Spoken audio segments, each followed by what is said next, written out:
Well, the really important person in the development of the character is Richard Eyre, because he's so good at rehearsal, he's so good at editing what you're doing, and he's forensically detailed. So we talked a great deal about exactly what was happening at every moment.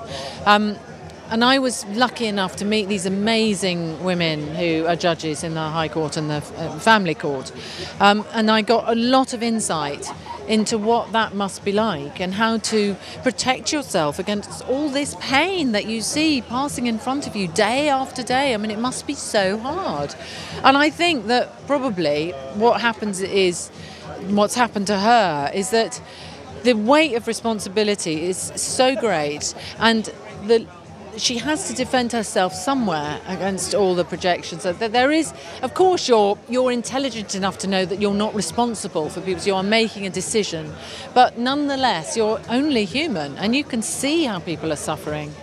And then you step away from that high place where you are, step away from that place of omniscience and omnipotence, and you come down to the grassroots of your own relationships. And I kind of understand that she can't quite hear him. In the same way as later, when Finn's character, Adam, comes to her, she can't quite hear him either.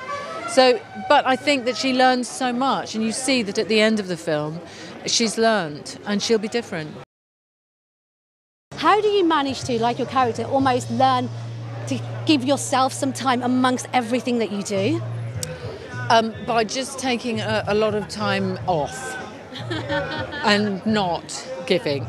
I was going to say being massively selfish at home, but no, actually, make sure you don't do it all the time. If you come out and do something like this, you must be available to you guys who've been standing out here, and we want to give as much intelligent exchange as we can have, because this is very important, and you're helping us with a film that otherwise would disappear, as Bill Bailey would say, like a strand of saffron in the vindaloo of Marvel.